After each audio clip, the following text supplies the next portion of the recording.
Oi, gente, bom dia a todos. Eu quero primeiro agradecer a Deus pela oportunidade, agradecer a nossa terra, agradecer a todos que estão nas redes sociais nesse momento, agradecer a TV Câmara, agradecer os nossos convidados, a nossa secretária de Educação do município de Camaçari, Neurilene Martins, agradecer a Virna Pérez, também agradecer ao nosso querido secretário de Administração do município de Camaçari, Helder Almeida, também a nossa querida Viviane, Márcia, Márcia, seu nome é difícil, isso? Márcia, eu não consegui falar o nome. Então, agradecer a vocês pela presença, para que a gente possa discutir um tema tão relevante e importante como é esse tema da questão do retorno às aulas presenciais por conta dessa questão da pandemia do Covid-19. Quase um ano de paralisação das atividades nas escolas privadas e também nas escolas públicas. Nós, daqui a pouco, vamos entrar o mês de março, e aí a gente completa 12 meses sem aulas presenciais, e que criou um fosso social enorme, além da falta da questão da educação propriamente dita, a gente também tem aí os problemas psicossomáticos, né, e as questões que vão envolver o comportamento das famílias por conta do Covid-19 e o problema causado pela falta da presença do aluno nas salas das escolas espalhadas por Camaçari, pela Bahia e também pelo Brasil. Mas eu queria primeiro deixar que vocês também possam fazer a saudação de vocês, já agradecendo aqui em nome da Câmara de Vereadores e em nome da cidade de Camaçari. Professora Virna. Bom dia. Quero agradecer o convite, né, e a oportunidade de participar desse diálogo com todos vocês aqui presentes. Sem dúvida, né, é um momento, a gente passa quase um ano afastado da sala de aula. Eu, enquanto educadora, professora há mais de 13 anos, sinto falta, né, do contato com o aluno e sei como isso é importante na formação deles, na formação tanto no ensino fundamental, ensino médio, como aqui também na Pitágoras, no ensino superior. Né? A sala de aula remota tem suprido, né, essa troca do aprendizado, mas não é a mesma coisa de uma sala de aula presencial, né, desse contato corpo a corpo, né, a gente trazendo esse conhecimento, sentindo a percepção do aluno quanto à aprendizagem. Então, agradeço a oportunidade, vamos dialogar sobre essa retomada presencial.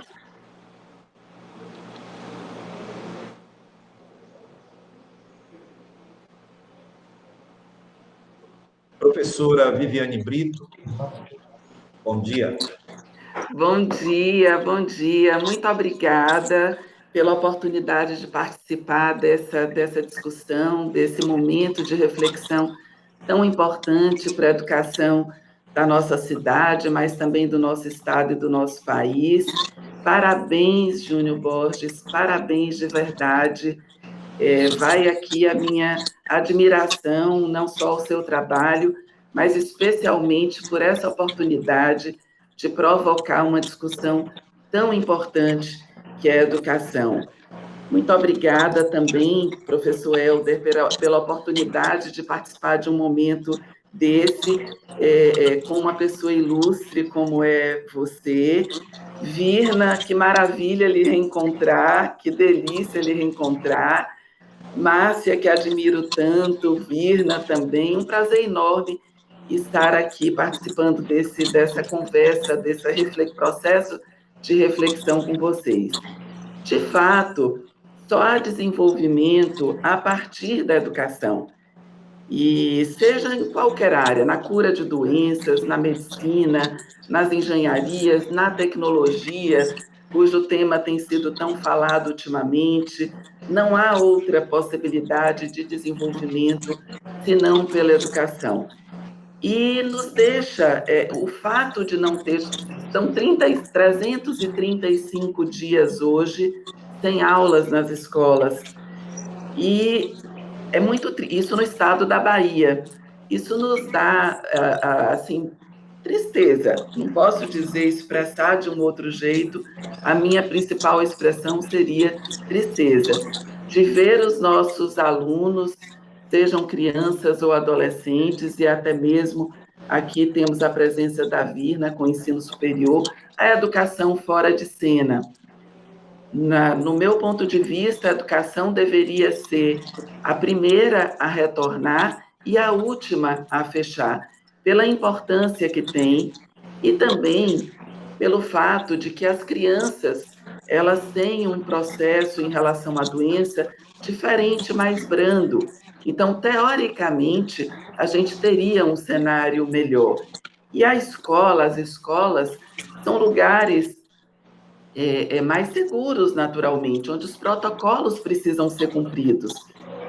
E declaro e reitero a importância do retorno à educação e todos os esforços que nós podemos fazer. A despeito da doença acometer de forma mais branda as crianças até os 16 anos, nós temos outros adoecimentos, que são os emocionais, que eles são muito graves também. E a gente tem visto um aumento significativo das doenças psicossomáticas e outras por conta do isolamento social e de todas as consequências desse isolamento social. Educação, é possível a educação online, a educação remota? Sim, mas a educação se faz presencial.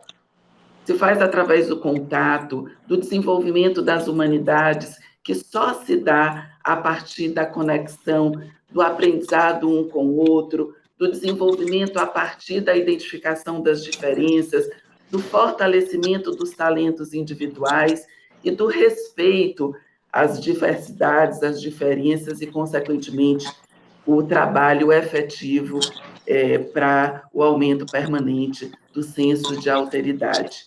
Então, mais uma vez, muito obrigada por ter sido convidada a estar nessa mesa solene, importante, para que a gente possa discutir um tema tão importante e tão necessário, que é o retorno às atividades presenciais. Muito obrigada. Obrigado, professora Vivian Brito. Vou passar a palavra agora para Helder Almeida. Bem, eu queria desejar a todas e todos um bom dia. Eu acredito que esse tema é um tema extremamente importante a ser discutido. Logicamente, nós vamos ter várias opiniões aí divergentes, né? A depender do ponto de vista de cada um. Mas antes eu queria parabenizar você, Júnior, pela forma que você tem conduzido a Câmara, sendo protagonista de discussões importantes. A Câmara nunca esteve tão presente na comunidade como está agora, a partir da sua gestão. Eu espero que você continue dessa forma. E, para mim, não é nenhuma surpresa, porque já lhe conheço de muito tempo, sei da sua vontade, da sua determinação de fazer as coisas bem feitas. Mas, enfim, indo ao tema aí, eu queria dizer o seguinte: eu acredito que seja uma posição única de todos aí a questão da educação presencial, não é? Eu acho que aí não existe nenhuma divergência, todos nós, pelo menos até os que falaram até agora, são favoráveis e acham que as aulas presenciais elas são muito mais proveitosas, muito mais efetivas do que o trabalho remoto. Eu acho que o contato do aluno com o professor, né, a discussão, o contato dos alunos com eles mesmos, a troca de experiência, a maneira de tirar a dúvida, a condição de tirar a dúvida de qualquer assunto, isso é insubstituível na educação. Eu venho de um tempo que, se essa pandemia tivesse há um tempo atrás, eu ia ficar dentro de casa, porque, né, não existia internet, não existia nada disso. Logicamente que é uma maneira que a gente tem de atenuar, né? Atenuar o dano. Então, aqui, o que é que a gente tem que discutir? O ótimo seria que a gente tivesse o retorno das aulas presenciais, ok? O ótimo. Mas, em não podendo a gente ter o ótimo, a gente tem o quase bom, que é o que está sendo feito agora. Com referência a essa questão da educação à distância que nós temos em Camaçari, o que eu acho, e a professora Neurilene pode até falar sobre isso também, é que nós temos aqui uma comunidade muito carente, né? Uma grande parte da comunidade é muito carente e não tem acesso a essas facilidades da tecnologia. Sobretudo ter um canal de internet em casa, enfim. É uma coisa um pouco difícil de atender. Agora, o que a gente precisa, na verdade, tentar fazer, e a Prefeitura de Camaçari fez de uma forma muito, muito bem feita, aí a professora pode até falar mais sobre isso, que é compensando aquelas crianças que não têm essa disponibilidade da tecnologia com fornecimento de apostilas das aulas, né? Para que elas possam ser acompanhadas em casa. Mas, pela minha condição de político, de estar mais perto da população, eu sei da dificuldade que as famílias têm, né? Os próprios pais têm dificuldades, porque muitos deles não tiveram oportunidade do estudo, né? De fazer acompanhamento dos seus filhos, né? É uma luta pela sobrevivência diária, né? Todas as horas. Essas famílias têm que buscar o sustento. Aí você, com isso, aumenta também a questão do trabalho infantil, que as crianças são utilizadas para complementar a renda na família. Enfim, eu discuto mais essa questão social porque me afeta mais diretamente a isso. Então, eu acho que a gente tem que discutir essa questão, mas de forma... Eu defendo que o retorno às aulas ela deva acontecer com plena segurança, né? A gente discute aí e lê em todos os noticiários a questão do vetor de transmissão do vírus, das crianças serem um vetor de transmissão de vírus importante para as famílias, já que elas circulam entre os seus colegas, com todo o protocolo que exista, sempre vai ter esse risco da contaminação, e as crianças hoje, pelo menos aqueles que defendem o fechamento das escolas, o governador do estado tem falado nisso, o secretário de Saúde do estado tem falado nisso, da preocupação com o vetor de transmissão dos alunos. Precisamos também avançar na vacinação dos professores, é uma coisa que está sendo discutida aí, tem que ser considerada uma classe daquelas que estão sendo consideradas na saúde, né, prioritárias para vacinação. É preciso dar segurança aos professores também, e eu acho que a gente tem que fazer um esforço maior para que, ao a gente ter o retorno das aulas, que os professores estejam efetivamente vacinados. A gente sabe da dificuldade que o Brasil está tendo de aquisição de vacinas, né? No mundo inteiro está acontecendo isso, na Europa acontece isso, nos Estados Unidos, em todos os lugares acontece isso. A gente vai ter que ter um pouco de paciência, mas eu acho que a gente tem que discutir a efetividade da educação versus a segurança da vida, a segurança da família. Ok. Eu queria pedir à professora Márcia, do Aquibeu, que também fizesse suas considerações iniciais. Obrigada, bom dia a todos. É um prazer estar aqui e agradeço também muito a oportunidade, principalmente a Júnior Borges, de ter organizado esse momento. Como educadora, e já vão aí 42 anos, eu acho que o diálogo é a coisa mais importante que temos, e é nisso que eu pauto toda a minha prática. É a escuta, as várias proposições, olhar para as diversas equações e chegar a um consenso que seja o melhor para todos, e é isso que estamos fazendo aqui, e por isso eu parabenizo esse momento. Eu queria colocar o foco na educação infantil, porque a gente tem falado de ensino remoto e é o setor mais prejudicado, não só pela falta de condições, que se a gente olha, né, para as crianças mais vulneráveis, mas mesmo para as outras, porque se torna difícil. É muito importante o convívio mesmo direto com as crianças e com os seus pares, e os danos são muito grandes, né? Então, a gente precisa de ter atenção para isso. E acho, a minha outra crença muito forte, que eu queria pontuar aqui, é que precisa ser visto como atividade essencial. Então, estamos falando de números crescendo, é um fato, concordo, mas eles estão crescendo com as escolas fechadas. Não são as escolas que estão, as crianças que estão causando isso. E isso vem acontecendo há muito tempo, é um sobe e desce causado pela falta de cumprimento das normas da população em geral.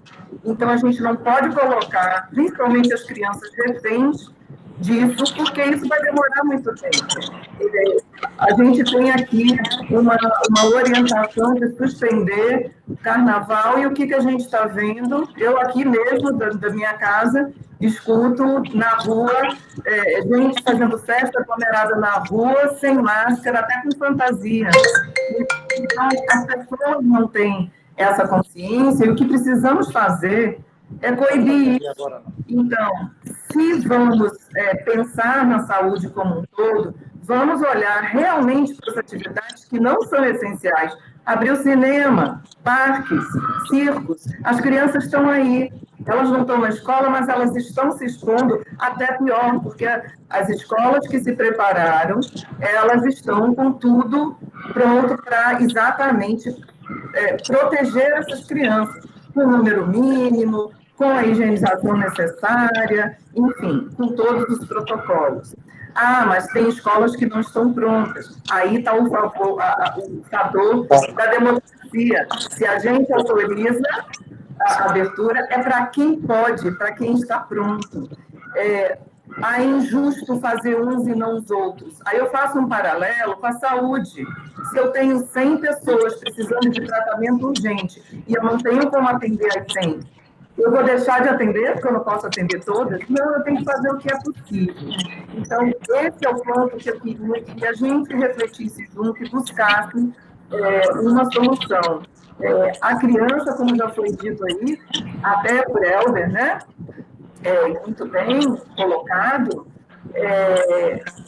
em casa, ela tem, sim, algum convívio social, ela pode ter alguma rotina, mas ela não tem o que só a escola pode dar, e por isso a educação infantil se tornou obrigatória, por isso está no BNCC com todas as orientações, os campos de experiências, eixos de desenvolvimento.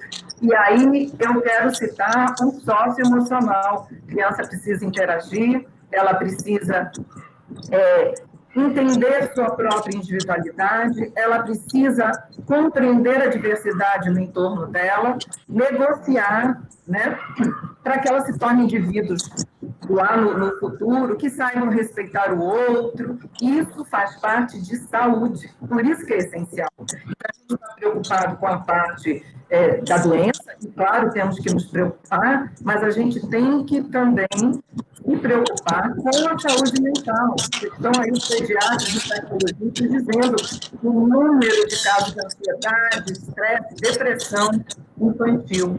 Eu vi uma reportagem agora recente do Instituto de Tecnologia de Massachusetts, nos Estados Unidos, o famoso MIT, em que eles fazem uma comparação da privação da socialização e da privação do alimento, do sentimento de fome. Então, quando a criança olha uma imagem de comida e ela está com fome, o mesmo campo do cérebro que é acionado para o desejo daquilo é acionado quando ela vê uma imagem onde ela está vendo crianças juntas, ou até dela mesma anteriormente na escola. Isso é importante, né? Então, isso leva a doenças. Então, precisamos olhar e chegar a um denominador comum. Então, esse é o meu ponto de defesa. Mas, mais uma vez, agradeço aí a oportunidade e a parceria de estar aqui com tanta gente que é bacana, né? E que tem coisas boas para dizer. Obrigado, professora Márcia. Professora Neurilene, nossa secretária de Educação, e que, desde o ano passado, uma pessoa que pode nos dar aí uma luz pelo trabalho que ela fez ao longo de 2020. E sei que é uma mulher que tem muita coisa aí que pode estar nos ajudando também nesse sentido, está esclarecendo acerca das aulas presenciais.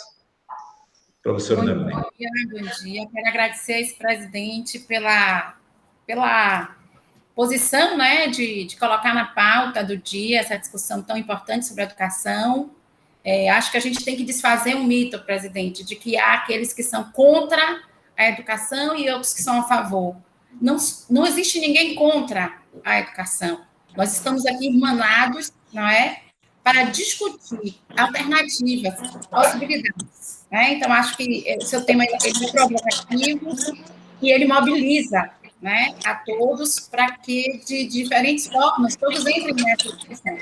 Quero saudar as mulheres, né, fazer aqui um destaque às professoras desse lugar que também represento aqui uma rede de quase 2.000 servidores, entre docentes e não docentes, de 35 mil estudantes e, portanto, aí de quase 30 mil famílias, e é em nome desse grupo, dessa comunidade, que hoje me sento nessa mesa para a gente conversar, trocar ideias. Até porque esse não é um momento para verdades absolutas, para certezas. Muito pelo contrário, nós precisamos estar o tempo todo antenados, acompanhando o andamento, seja na perspectiva das pesquisas, do conhecimento científico, porque esse conhecimento ele vem se renovando ao longo desse ano, como também a base legal e jurídica. Então, um grande abraço aí à professora Viviane, à professora Márcia, à professora Virna. Quero aqui fazer um agradecimento público ao doutor Helder, principalmente porque caminhou conosco, né, o ano passado. Nós temos praticamente um ano de oferta de nota, e não é um trabalho simples, fácil. E em vários momentos, a Secretaria de Administração, na pessoa de doutor Helder, na pessoa do secretário André, estiveram conosco, tomando decisões e dando sustentabilidade a esse processo. Aí eu quero trazer, inicialmente, aqui, além do abraço, além de dizer da felicidade de podermos estar juntos, discutindo a educação, quero trazer um abraço do prefeito. E hoje de manhã ele me dizia: olha, secretária, a senhora tem que dizer que em Camaçari as aulas não pararam. E aí eu li muito e disse: ok, já está dado esse recado. Então é importante, né, transmitir um abraço para o prefeito, toda a população de Camaçari, das cidades vizinhas. Em Camaçari, a grande luta foi para nós darmos conta de não deixar as crianças, os estudantes e as famílias desassistidas, e a gente cumprir aquilo que a Lei 14.040 institui, né? É a obrigação do poder público ofertar a educação, seja sem pandemia ou com pandemia. Então, acho que essa é a primeira questão que eu coloco aqui, né? A defesa da educação. A segunda questão é que nós estamos em tempos de pandemia, a pandemia ela não terminou, portanto, deveremos, né, e aí eu vou falar do lugar da gestão pública, da rede municipal, que empreender esforços para continuar ofertando essa educação. E aí nós temos clareza de que não voltaremos presencialmente com 100%. Deveremos nos deter em construir metodologias e tecnologias da educação para a oferta híbrida, né? E eu acho que esse também é um consenso, né? A oferta será progressiva, gradual, considerando os sujeitos, né, as características de cada equipamento, no sentido do tamanho, se existe parque, se existe as questões relativas à distanciamento social, as questões relativas às necessidades daquelas crianças que tiveram menos cobertura, enfim. Então, eu quero me colocar nessa mesa, menos do lugar de contra ou a favor, acho que todos nós somos a favor, mas no lugar da gente debater alternativas para o retorno híbrido, que me parece esse retorno híbrido, né? E facultado, que me parece o cenário aí mais pertinente. Lembrar, presidente, que nós temos na Bahia um cenário muito diverso, né, do ponto de vista do que ocorreu nos 417 municípios. Eu acho que isso também precisa ser considerado. Uma coisa é Camaçari, que no dia 27 agora de fevereiro encerra o ano letivo, cumpre seu calendário, não é? Nós temos 102 comitês escolares para dar conta de alcançar as famílias em maior vulnerabilidade social, como o doutor Helder mesmo apontou, não é? As famílias têm uma diversidade de situação social, econômica, e nós temos 102 comitês escolares que, dentro do território, garantiram essa cobertura. Então, a gente tem um programa chamado Professoras Mais e Melhor Educação em Casa, não é? Um pilar foi entrega de suprimentos, então nós estamos na 12ª edição do Vale Renda, foi entregue de abril, agora a janeiro.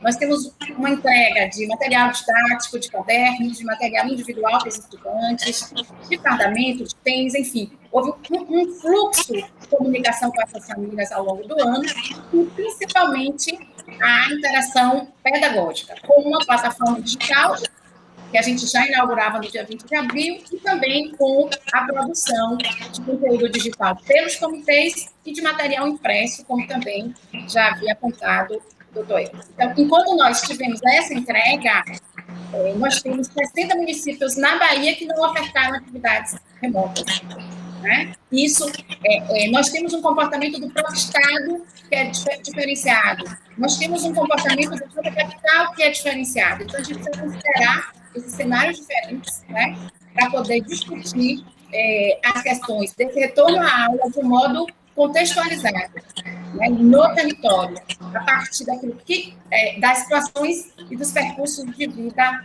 desses sujeitos. E, para finalizar aqui a abertura, eu acho que é preciso a gente entender, nesse momento, os percursos de vida se sobrepõem ao currículo escolar.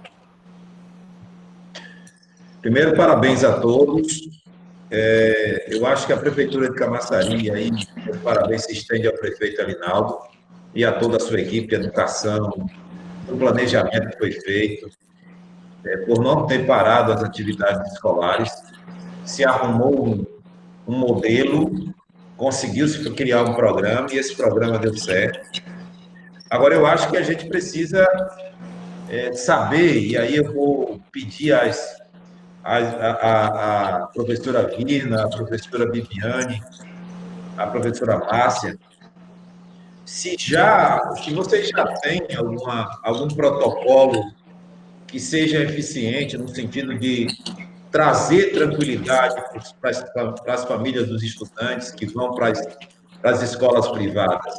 E se também, professora Neurilene, se nós já estamos preparados para as aulas presenciais. Então, eu queria iniciar aí com a professora, e já parabenizando a professora Viviane Brito também, pela nova escola que será instalada ali em Abrantes.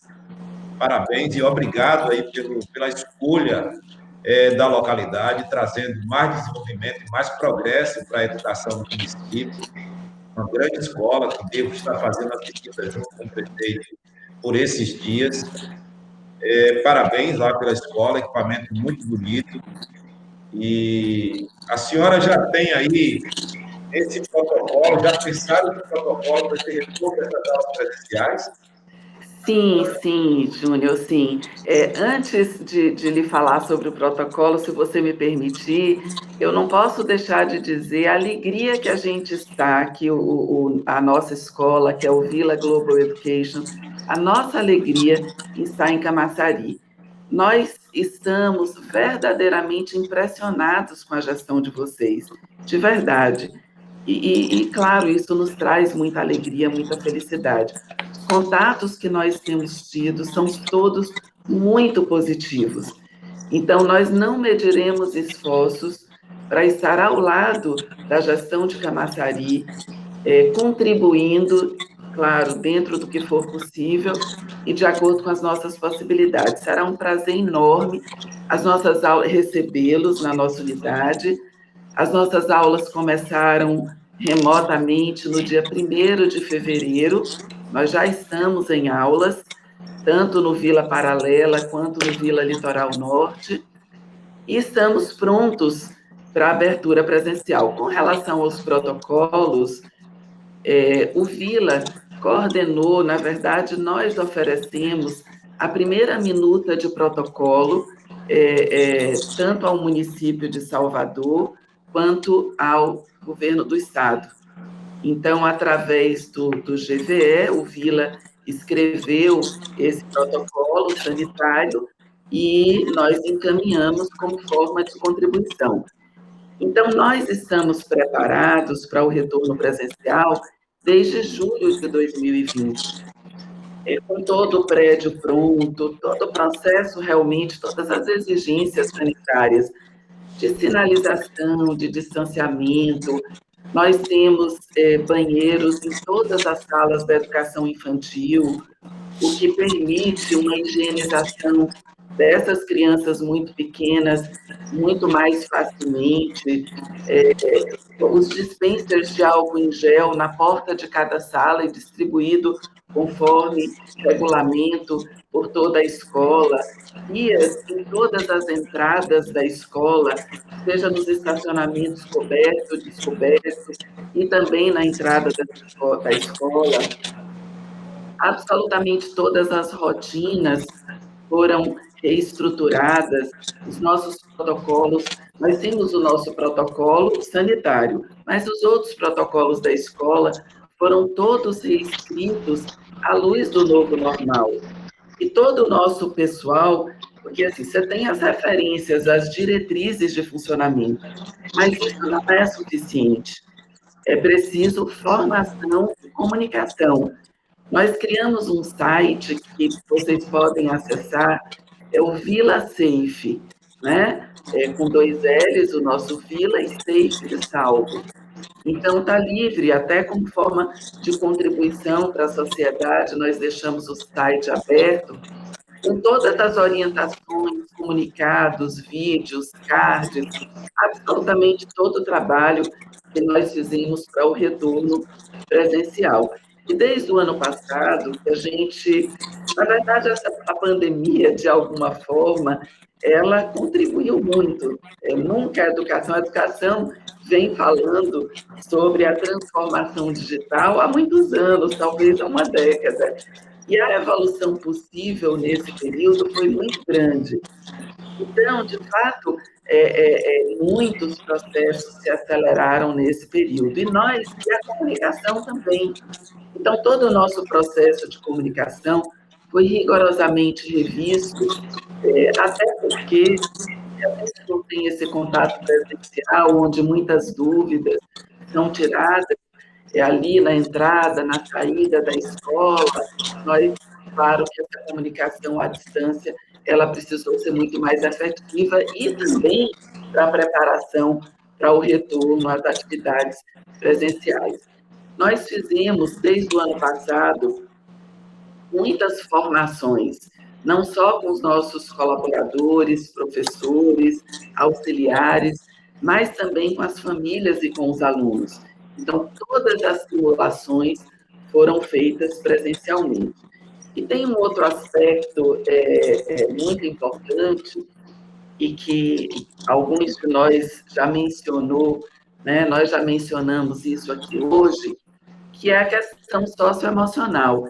Então, nós temos um acolhimento para essa retomada diferente, através do nosso regulamento, do nosso material de conduta e convivência, que cita os processos que são mais cartesianos, e também o nosso programa de acolhimento, que contempla uma maior sensibilidade, especialmente para esse momento, onde as questões emocionais não é? As questões mentais, elas têm ocupado um lugar muito, muito importante e, portanto, muito necessária a atenção das nossas escolas. Então, a gente observa desde a perda do sono, a obesidade ou perda de apetite, uma dependência muito grande da família, casos de depressão, ansiedade, as questões entre os irmãos. Então, a gente tem observado uma série de alterações e se diagnosticamos isso à distância e nos preparamos com o acolhimento realmente para que a gente possa atender a essas crianças e jovens com as mais diversas consequências, e não são poucas, do isolamento social. Então, o dia está pronto, sim. No caso da Paralela, como teve a publicação da autorização ontem, no domingo, então, nós já estamos com o nosso efetivo presencial, já desde o dia 11 de janeiro, e amanhã nós estaremos com os professores, porque estamos preparados, mas temos uma escala de retorno muito cuidadosa. O New York Times, muito recentemente, ele divulgou o seguinte: foi uma pesquisa feita com 150 pediatras especialistas em infectologia. 90% desses pediatras, eles são favoráveis ao retorno pelas razões que a gente já conversou aqui. 70% deles diz o seguinte: a escola só deve ser fechada se a contaminação acontece dentro da escola. O que ele quer dizer com isso? Se a escola não cumpre os protocolos. Com isso, a gente não quer dizer que nós não podemos ter um caso suspeito ou um caso até de Covid, mas é preciso que o protocolo seja executado imediatamente para que a gente realmente crie nesse espaço da escola e respectivas turmas uma bolha, um rigor de quem entra, de quem sai, dos atendimentos externos que passam a ser proibidos, pelo menos no período de pandemia. Então, temos uma série de providências tomadas, e no caso daqui do município de Salvador, nós voltaremos na quarta-feira, e aí, em Camaçari, nós aguardamos esse retorno. E aproveitando a oportunidade da minha fala, eu queria lembrar o seguinte: é muito importante que o protocolo de Camaçari seja publicado. Se o protocolo for publicado, a gente tem mais chances de, com o tempo, ajustar os protocolos das escolas, caso haja necessidade de algum ajuste. O retorno no município de Salvador, ele foi possível porque tem um protocolo do município, e esse protocolo é referência para o retorno. Então, seria muito bacana, um dos caminhos possíveis para esse retorno seria a publicação do protocolo, e também já dito aqui pelos colegas, a importância do diálogo, da gente sentar à mesa com o governador, da gente estar presente e ter a oportunidade de fazer a interpretação dos dados que nós temos, que seja do nosso alcance, da nossa capacidade, e abrir esse diálogo para que, de fato, a gente possa priorizar a educação.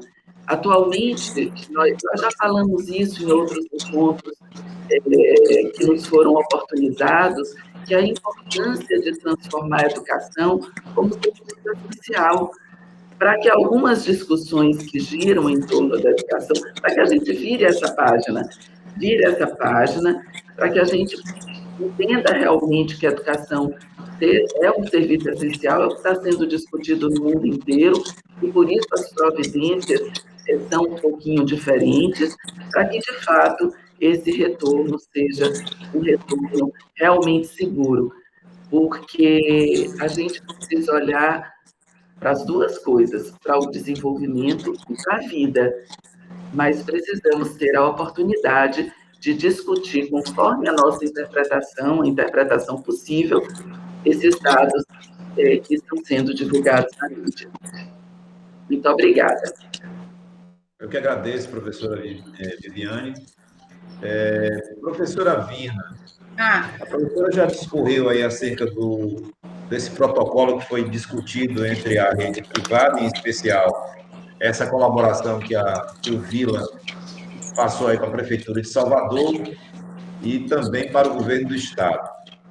Eu tenho aqui algumas pessoas que estão entrando na nossa rede social e, claro, que as pessoas têm posicionamentos diversos, igual a gente aqui nesse contexto desse bate-papo. O Wagner Santos, por exemplo, diz: a intenção dos gestores públicos é importante, porém, a decisão sem levar em consideração o risco é perigosa. Olha, professor Helder é uma das pessoas responsáveis, se não a principal pessoa responsável por eu estar na vida pública.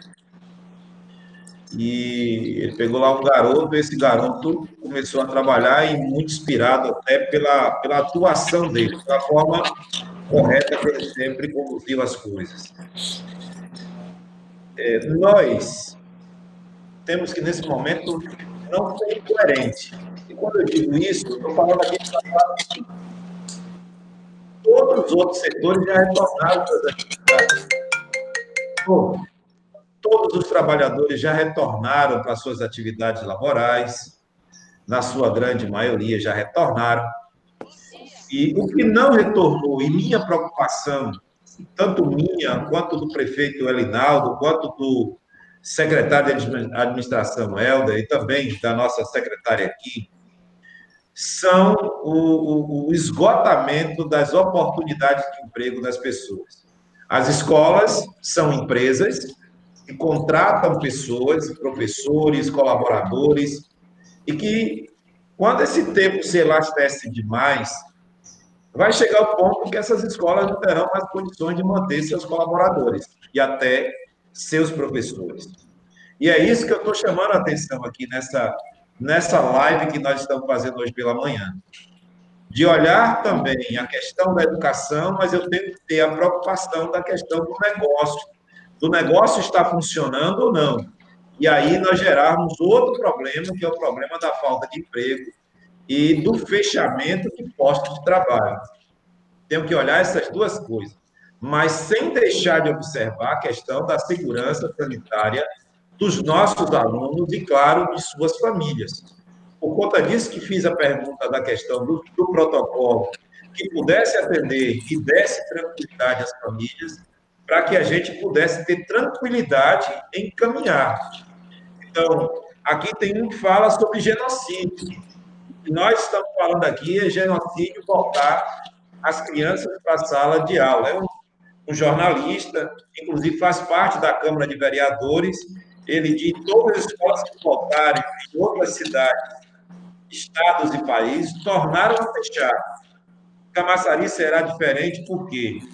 E aí eu volto a chamar a atenção que a discussão não é apenas Camaçari. Nós estamos tratando de algo que é importante ser tratada, mas ninguém é consequente responsável de apresentar um modelo sem a devida segurança que possa levar segurança aos seus familiares, às crianças e às suas famílias. Nem o presidente da Câmara de Camaçari, nem os professores de gestão, nem o gestor Helder, somos inconsequentes de fazer algo que esteja fora dos padrões e que possa trazer segurança do ponto de vista de todos os protocolos epidemiológicos e da questão sanitária, que não tragam segurança para as famílias. Esse olhar é importante por isso. E fiz questão de convidar o Helder para que, do ponto de vista de planejamento, como é que nós poderíamos adequar os diversos protocolos dentro da esfera pública e da esfera privada para que a gente conseguisse, de forma efetiva, e como muito bem a professora, está tendo problema com o áudio da professora Neulilene, como muito bem a professora Neulilene, ela falou ela disse que ninguém aqui tem algo correto, 100% certo. Nós estamos construindo. Esse é o novo normal que está sendo perceptível a partir de agora. Não é algo que já existia. Nós estamos construindo o que é certo ou errado ao mesmo tempo. Então, Helder, como é que a gente conseguiria juntar essas informações da rede privada com as informações da rede pública e dar uma opção que fosse segura para a nossa população e retornar às aulas presenciais? Tendo em vista que nós temos aí praticamente todos os setores funcionando na normalidade. Praias lotadas nos finais de semana, cinemas abertos, né, shopping centers abertos, nós temos aí paredões tocando aí no final de semana, bares, restaurantes, e a gente percebe um desconexo entre uma informação e outra. Querendo ou não, além da questão dos problemas que nós temos, da questão da ansiedade, dos problemas ocasionados por essas questões, o Estado até aqui não apresentou um protocolo que pudesse atender. O Estado, por sua vez, paralisou as aulas na rede estadual de educação em 2020, prejudicando todos os estudantes da rede do Estado. Camaçari foi uma excepcionalidade de outras cidades também que conseguiram tocar. Mas o Estado, de modo geral, ele foi muito permissivo do ponto de vista de não trazer um protocolo ou de trazer uma diretriz que pudesse alinhar os pensamentos da rede pública e da rede privada. Então, prefeito Helder, como é que você pensa ou como é que você consegue visualizar todas essas situações que são adversas? O governo federal, por sua vez, não tem linha, o governo do Estado, que não se preocupa em sentar e dialogar com o setor privado, e as prefeituras que precisam de orientação. Como é que a gente pode fazer estratégia para trabalhar esse tema? Olha, Júnior, eu acho o seguinte, nós vivemos um Estado desigual, tá certo? O Estado onde nós vivemos é um Estado desigual. Você não pode comparar, não se pode comparar a prática do município de Camaçari com a prática da maioria dos municípios do Estado, que não tem, vamos dizer assim, condições financeiras para atender essa demanda, que não tem o conhecimento técnico necessário para também desenvolver uma sistemática que possa discutir essa questão, melhorar a educação, enfim. O governo do Estado ele vai ter que ter uma visão, e tem uma visão global. Né? Ele tem que tirar uma média. E o próprio Estado da Bahia, o próprio governo do Estado, sabe que ele próprio, nas suas escolas, não tem condições de atender o protocolo que ele mesmo preceitua, ok? Então, a gente conhece a realidade das escolas do Estado, a gente conhece a realidade do interior do Estado, das escolas do interior do Estado. A gente que viaja muito por aí sabe que é uma disparidade muito grande, é um desnível absurdo, entendeu? Da mesma forma que nós estamos debatendo aqui, nós temos o Vila, temos o Apple, não é isso? E temos aí a Estácio. Se a gente for comparar o nível de condição de vocês, né, para as nossas escolas de Camaçari, apesar de todo o esforço, existe também um desnível. Agora, o que nós precisamos efetivamente ver primeiro, acreditar nas estatísticas governamentais, tá certo? A gente sabe que sempre há uma disparidade entre o que se publica e o que efetivamente acontece. Eu defendo muito, acho que a gente deve, o máximo possível, ter condições de retornar. Já defendi também, e a minha posição é muito clara com referência a educação presencial, mas eu tenho, por exemplo, uma neta de 9 anos que estuda lá no Vilas Paralela, que está agora, quando eu saí de casa, ela estava lá, né, na aula virtual com a professora, com os colegas e tal. Achei uma coisa interessantíssima a maneira que está sendo feito esse trabalho. Parabéns a vocês aí do Vila. Enfim, e a gente percebe, eu convivo com minha neta todo dia e sei da dificuldade que ela encontra, não do ponto de vista pedagógico, porque a avó também é professora e está lá colada todo dia, né? Todo mundo que tem essa condição, né, de ter uma professora para tirar as dúvidas das questões e orientar melhor, mas me preocupa muito a questão da contaminação das pessoas, né? Sobretudo as escolas que têm menos condição de atender. Nós sabemos, a professora Neurlene sabe, que nem todas as escolas de Camaçari têm o mesmo padrão. Escolas públicas não têm o mesmo padrão. Nós temos escolas na área rural, né? Escolas que historicamente vêm com um pouco de diferença, até pela condição econômica das pessoas. O país precisa retomar efetivamente, voltar a funcionar. Agora, é essa questão que nós temos que avaliar, certo? A que custo nós vamos bancar tudo isso? Acho que é preciso ter uma segurança total. A Secretaria de Saúde do município de Camaçari tem que realmente se posicionar, né, com dados precisos, com dados científicos, para que a gente possa ter a segurança. Nós temos dado hoje toda a condição do aluno, inclusive a professora falou aí, o fornecimento da cesta básica para compensar a merenda escolar, porque nós sabemos que a grande maioria dos alunos tem basicamente uma refeição, que é a refeição da merenda escolar. Isso é uma realidade no Brasil, em sua grande maioria, sobretudo no Nordeste. Em Camaçari, a gente sabe que estamos na mesma região e caminhamos pela mesma estrada, né? Apesar de que alguns municípios aí nem condição de fazer isso estão tendo, né? Então, a diferença, a desigualdade regional que nós vivemos aqui é muito grande e agravada por uma crise econômica que está aí, né? Todo mundo, ninguém pode contestar isso. A crise econômica que eleva significativamente o desemprego, né? Isso faz com que as pessoas deixem até de colocar suas crianças, as famílias colocarem suas crianças em escolas particulares e têm buscado o setor público.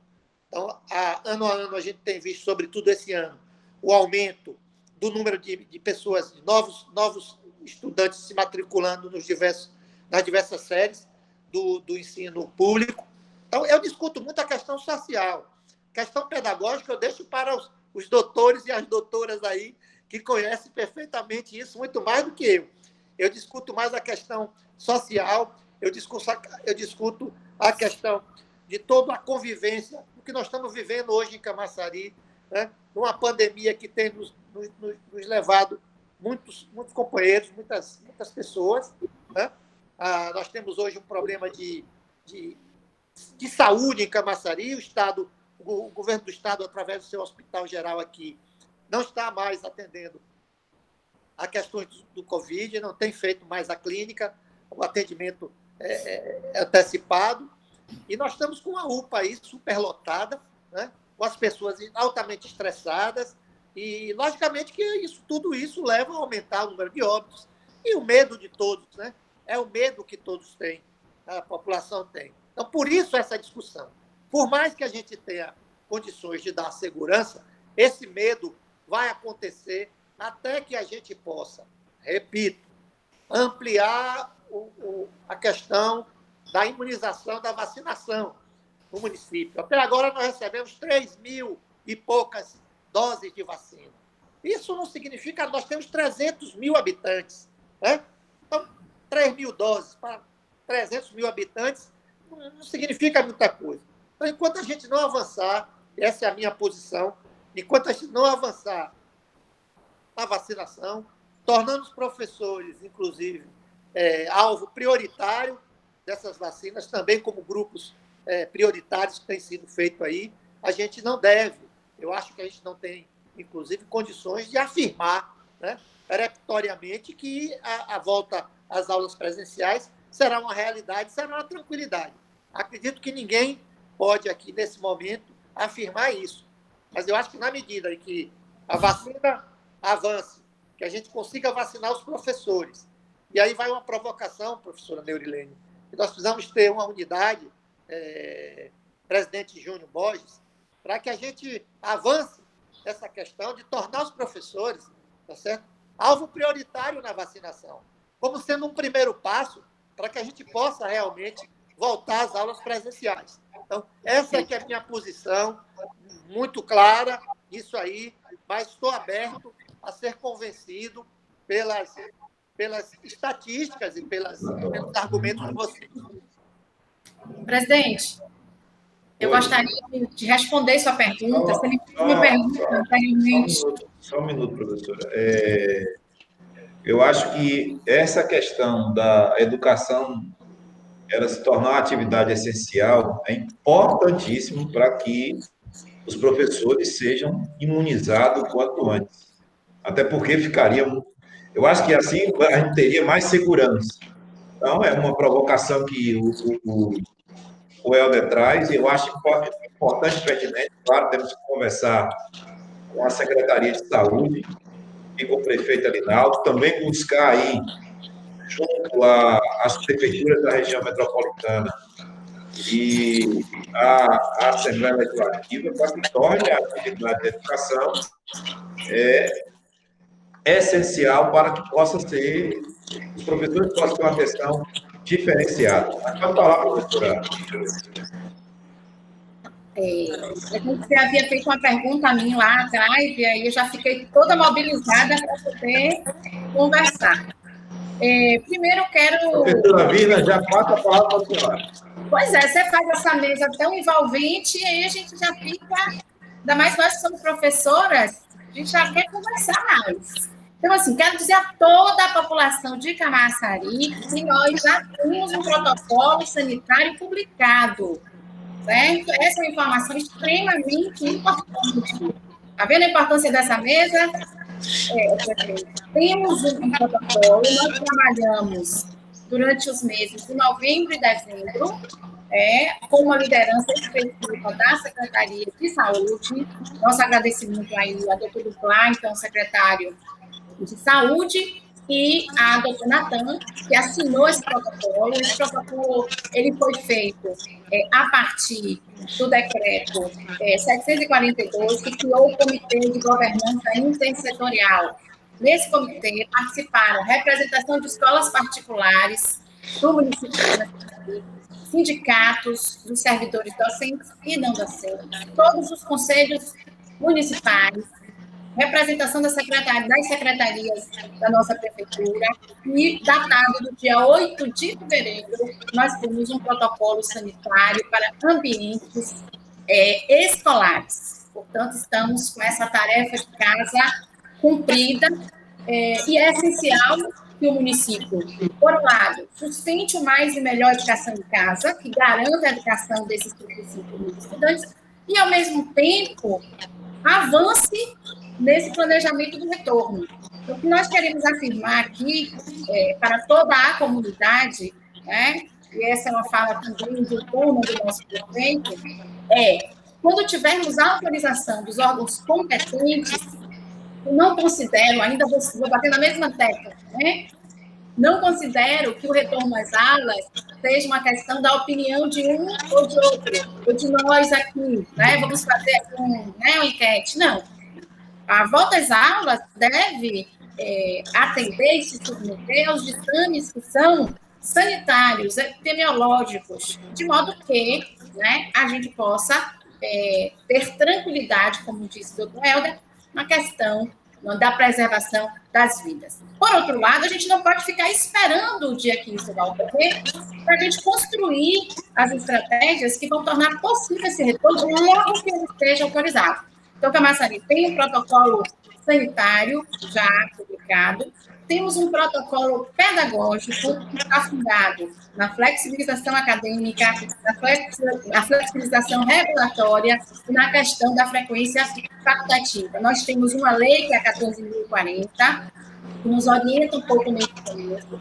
Nós temos uma resolução estadual, que é a 50, então nós estamos devidamente amparados na perspectiva legal. Por outro lado, né, nós também tivemos que avançar do ponto de vista pedagógico. Para a gente poder fazer o retorno das aulas que é em abril, né, então uma outra questão, presidente, março, nossa rede estará de férias, então os professores fiquem muito tranquilos, os estudantes também. Qualquer decisão que ocorra, né, ela não vai alterar a organização da rede educacional de Camaçari. Em abril, retornaremos, né, de forma remota, híbrida, que é a minha defesa aqui, talvez se eu puder dizer, é que a gente vai trabalhando na transição, né? Então, se ela é progressiva, se ela é gradual, a gente vai precisar construir uma metodologia, né? E isso, senhores, nós estamos fazendo. Nós estamos ouvindo os comitês escolares. Então, quando retornamos no mês de janeiro, iniciamos aí uma estrada nas escolas. Já ouvimos cerca de 300 servidores até o dia de sexta-feira, não é? Para que nós possamos, ouvindo os comitês escolares, nós possamos desenhar essa transição sob medida. Porque o plano de retorno que serve para qualquer Mujeremberg, que tem aquela área enorme, não é o mesmo plano que vai atender, por exemplo, os alunos do área. Então, é preciso que os planos de retorno eles sejam exatamente sob medida. Então, essa tarefa de casa, a Prefeitura de Camaçari, através da Secretaria da Educação, também está fazendo. Por último, presidente, nós temos um diagnóstico situacional. Hoje, nós sabemos como estão os 35 mil estudantes. Quais que têm acesso ao WhatsApp, quais aqueles que a gente está indo em casa levar ao vale.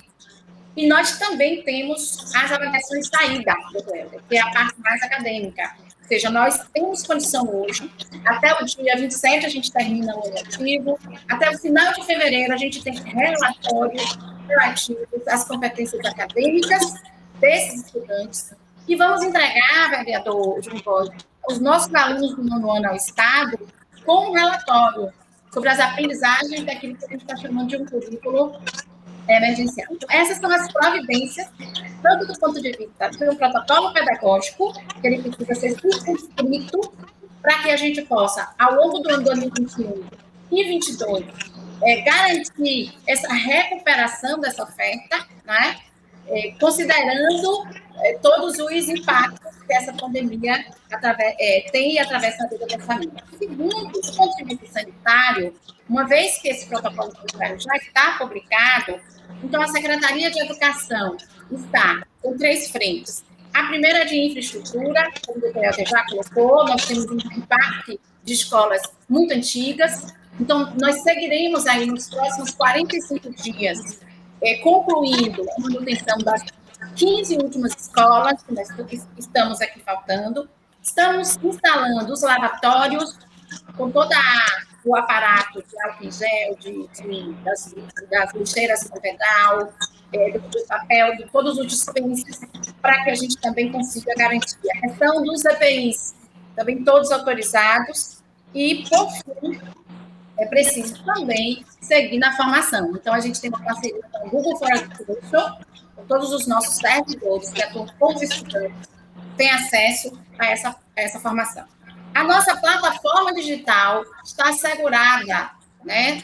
Vamos continuar ofertando atividades remotas. Por quê? Porque nós vamos garantir aquelas famílias, não é?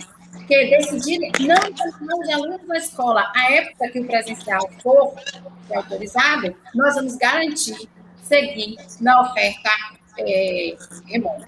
Então, eu acho que é essa ideia de que há um protocolo sanitário que ele é fundamental, não é? Mas que existem as diferentes situações familiares, as diferentes circunstâncias dos professores.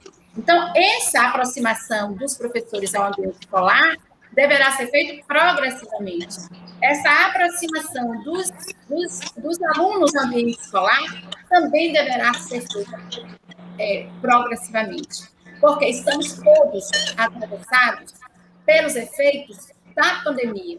E as questões socioemocionais estão aí, como a mesa toda destacou, sendo uma questão extremamente importante, tanto para os estudantes, quanto também para os servidores, os professores. E, por fim, nós temos um repositório nas nuvens, onde os 102 comitês publicam todo o material, todo o currículo emergencial, todas as atividades, né? Se algum de vocês passeou pelo Facebook ontem, viu as publicações dos meninos do João Angélica, dos meninos do Gravatar, sobre o Carnaval, e são dessas diferentes formas que nós vamos seguindo, não é?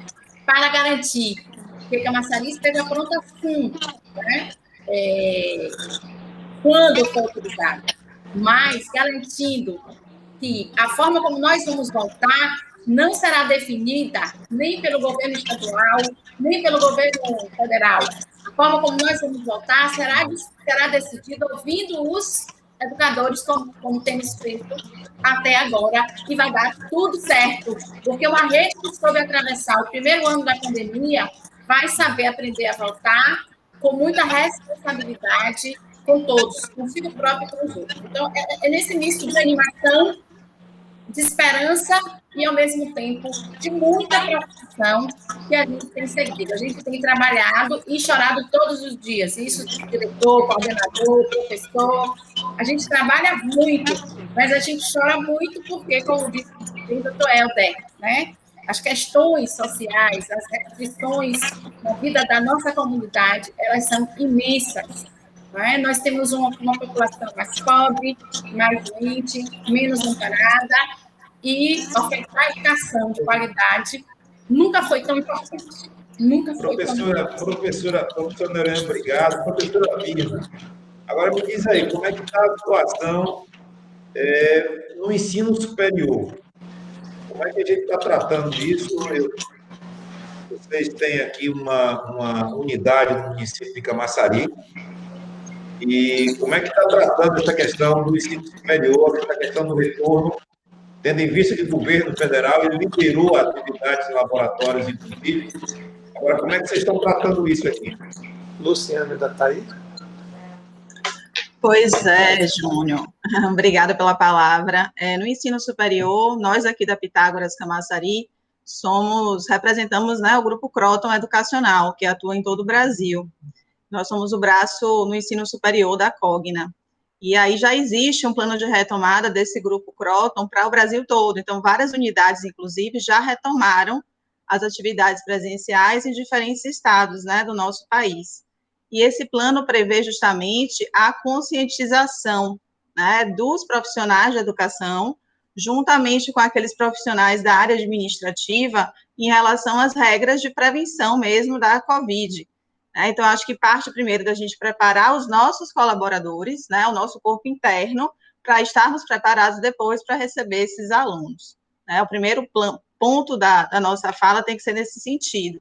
Nós temos que ter saúde, né, para poder retomar essa atividade presencial da melhor maneira e conscientizar os nossos alunos, né, nossos colaboradores da importância dessa prevenção. Segundo ponto aqui, nós aqui em Camaçari, na Pitágoras, somos um polo EAD. Então, nossa oferta de ensino já prevê toda uma plataforma que utiliza a tecnologia, né, com transmissões de aulas ao vivo, né, realização de todas as atividades nesse portal do aluno, disponibilização do livro didático digital. Então, do ponto de vista, né, pedagógico, de formação do nosso alunado, a gente não teve prejuízo com a suspensão da atividade presencial, certo? Qual é a questão só? Né? Alguns cursos, principalmente aqueles da área de saúde, as engenharias, há uma necessidade de interação com o profissional da área, que é o tutor presencial, e há também a previsão de realização de aulas práticas, que é algo que você traz agora, né, para a nossa conversa. Então, para as aulas práticas, né, a gente pode até utilizar essa intermediação aqui, fazer remotamente determinadas práticas, mas outras não, a gente tem que ir para o laboratório, tem que fazer o experimento, né, tem que o tutor tirar as dúvidas no aluno naquele momento.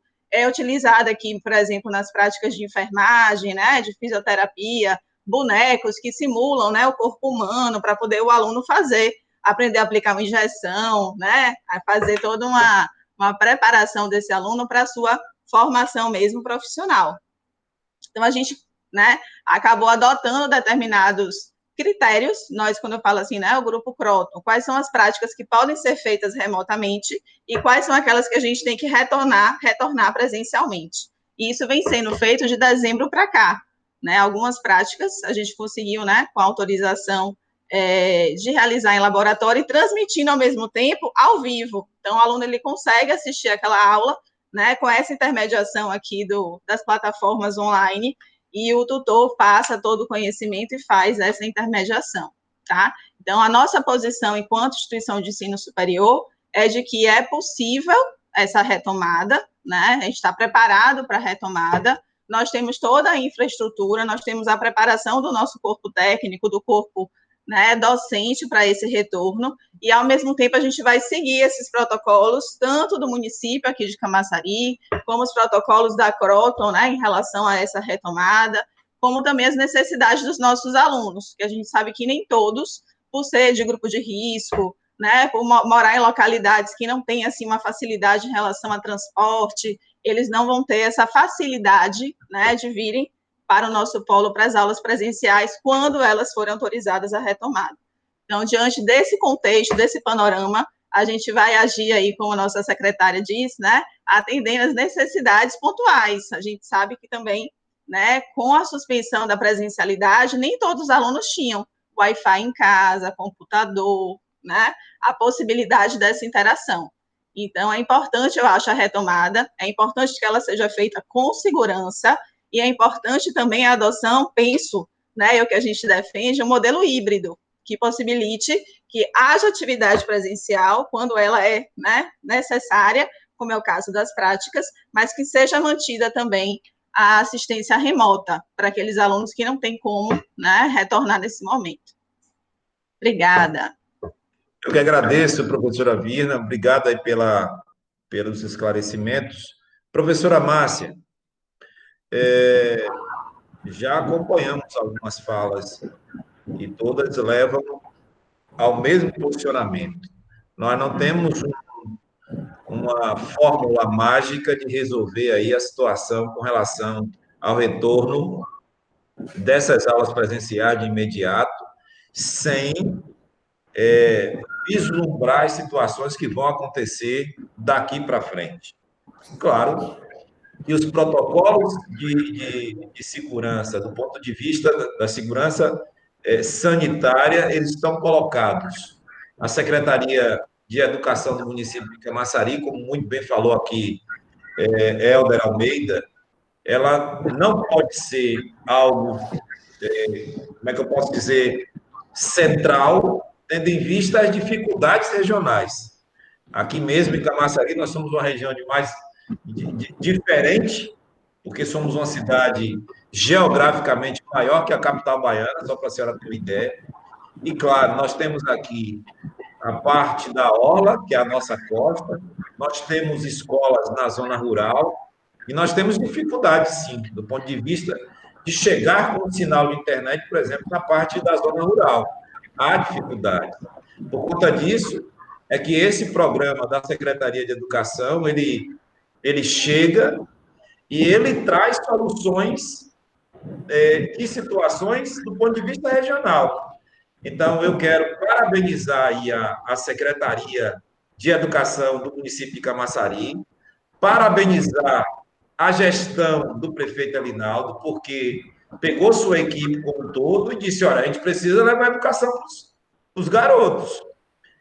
E aí, professora, eu sei que vocês, do ponto de vista, estão muito à frente de muitas cidades, estão muito à frente de muitas tecnologias que nós temos disponíveis hoje, mas me diga o Aquibeu, como é que tem tratado essa situação E eu sei que vocês estão sofrendo, a maioria das redes privadas estão sofrendo. E eu sei que nem sempre todas estão preparadas para voltar. É como o Estado não está preparado para voltar. Mas eu posso penalizar quem está preparado para retornar? Ou seja, o Estado, ele pode travar.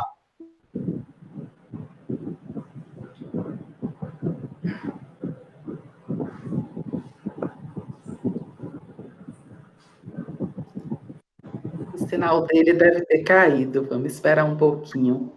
Pois é, mas eu acho que a professora Márcia podia ainda não falar respondendo, né? Então, eu vou tomar a palavra com a licença de Júnior aí, que deu essa parada. Enfim, Júnior, não sei se você quer continuar, travou um pouquinho, ou eu já posso falar? Na verdade, é assim, qual é o meu questionamento?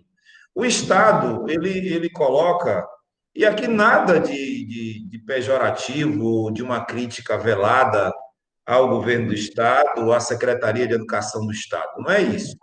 É que, pelo que eu percebo, o Estado, ele paralisa, e por paralisar, por não ter condições de chegar aos lugares mais longínquos da Bahia, ele acaba que penalizando aqueles que podem continuar fazendo o seu trabalho, tá? Que é isso que percebo nas escolas privadas, nas instituições de ensino superior. Aqui em Camaçari nós temos 103 escolas que me procuraram da rede privada, e inclusive essas escolas foram procurar o vereador Dilson Magalhães, e aí nós fizemos um encontro, e desse encontro começou a se pensar isso que nós estamos construindo aqui. A gente precisa encontrar um caminho, inclusive até do ponto de vista de sugestão para o governo do Estado, de que há possibilidade de retorno, sim, de maneira híbrida, presencial. Existem cidades que já têm alguma coisa pronta, como é o caso de Camaçari e outras cidades que também têm, que pode contribuir para que as aulas retornem. Nós temos aí um passivo enorme que foi deixado pelo governo do Estado para todos os estudantes da rede estadual. A professora Neulene falou ainda há pouco que daqui a pouco nós estamos liberando os estudantes aí que estão saindo do 9º ano do ensino fundamental 2 e vão para onde, se a escola parou? Então, a gente tem que parar e perceber como é que a gente vai conseguir contornar isso. É claro que existe um problema de demissões que tem acontecido, suas famílias, muitas vezes, não têm mais condição de manter na escola privada, vai colocar na rede pública. Mas o Estado tem o direito de fazer o que está fazendo, se ela não está preparada, deixa quem está a trabalhar. Essa é a minha opinião, né? Por favor, estou respondendo aí, eu vou só aqui dar uma saidinha, mas já retorno. Estou ouvindo. Então, eu queria iniciar minha fala falando um pouquinho do contexto da Aquibel Maple Bear. Então, fazemos parte do grupo Aquibel, mas a Maple Bear está dentro de educação básica. Ela faz parte da Maple Bear Global Schools, que está em 24 países, e a gente vem acompanhando toda essa experiência. Só no Brasil já são mais de 200 escolas, atualmente 30 mil alunos no Brasil, e quase todas já retornaram ano passado, em momentos diferentes. Sinop e Sorriso, no Mato Grosso, começaram mais cedo, e daí várias outras foram retornando. E por conta disso, a Maple Bear trabalhou já nesse protocolo, seguindo as orientações da Organização Mundial de Saúde, da Organização Pan-Americana de Saúde, contratou infectologistas do Hospital Einstein em São Paulo e construiu um protocolo bastante cuidadoso também com o know-how, o compartilhamento do que aconteceu nos outros países onde o retorno foi anterior, inclusive em alguns que nunca parou, pelo menos a educação infantil, né, que não parou. Então, nós nos preparamos já ano passado para esse protocolo com a adaptação dos equipamentos que precisávamos e dos treinamentos, compartilhamos o protocolo com as famílias, inclusive teve famílias que compartilhou com outras áreas da sociedade, comentando que o protocolo estava muito bem feito e bem completo, mas estávamos aguardando exatamente os protocolos do município de Salvador e do município de Camaçari, onde nós temos nossas unidades, para aqueles detalhes em relação à forma do híbrido, quantas crianças de cada vez será possível, se será pela metragem da sala de aula e distanciamento, se será linear por uma porcentagem de alunos, enfim, nós precisávamos dessa complementação, mas está pronto, compramos ventiladores para poder ter maior ventilação e não ter o uso de ar-condicionado, e, claro, tapetes sanitizantes e termômetros e álcool gel, de pedal em todas as salas, pias em todas as salas, a mudança, a adaptação do layout da sala por conta do distanciamento, marcação no chão, treinamento dos nossos colaboradores, também tem um protocolo específico para os colaboradores, então, máscaras e face shields para todos, e face shields para aqueles que têm um maior contato com o público, como portaria, barreira de acrílico para os atendimentos de recepção e secretaria, enfim, tudo isso a gente já se preparou para que pudéssemos retornar, e muito atentos ao histórico dos outros. Aconteceu o que quando você voltou? Aumentaram os casos na cidade? Tiveram muitos casos na sua escola? E o que a gente vê, eu vou falar do Brasil, nem vou falar do exterior, vou falar do Brasil. Não é esse cenário que é apresentado. Eu, particularmente, acreditava muito nisso, logo de início, que as crianças menores eram vetores. Então, que se comprova que é uma porcentagem muito pequena da criança ser contaminada, da criança desenvolver algo grave e precisar de hospitalização e até óbito, e da criança ser vetor de transmissão, né? Quanto mais velhos é que isso aumenta por causa da bolha, né? As crianças normalmente estão mais protegidas, têm um sistema imunológico diferenciado. Então, hoje eu me sinto mais tranquila e falo de novo naquele ponto, democracia, para as escolas que estão prontas não serem obrigadas, que não estão prontas, não serem obrigadas a retornar, em proteção, inclusive, a seus colaboradores e, principalmente, as crianças, e os pais poderem escolher, se a escola voltou presencialmente no modelo híbrido, de que ele prefere aguardar mais. Agora, um alerta, se nós esperarmos a vacina, concordo que o profissional de educação ele passe para a fase, né, mais anterior em relação à prioridade para a vacinação, mas nós sabemos que existe uma dificuldade no país em relação ao número de vacinas disponíveis. Então, mesmo que passe, vai demorar. Se a gente aguardar vacinação, a escola particular como um todo morre. Porque a escola particular depende de matrículas. Ano passado, a escola que tem sua única atuação em serviço de educação.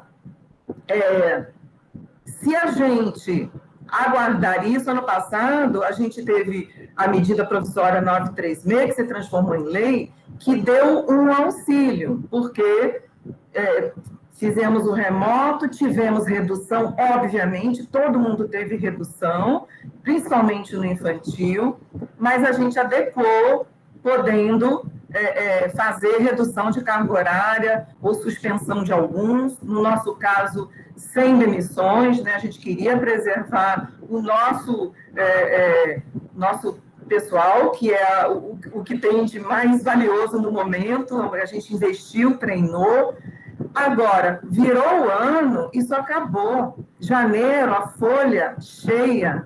E na nossa unidade em Camaçari, no litoral norte, a maioria é infantil. São 4 níveis de infantil. Os pais estão relutantes. Eles dizem, não, eu quero aguardar o presencial. Então, isso complica. O que a gente faz? Então, estamos prontos, podemos começar. Os pais querem, cumprindo todo o protocolo e dando direito de escolha, é o que eu estou pontuando aqui.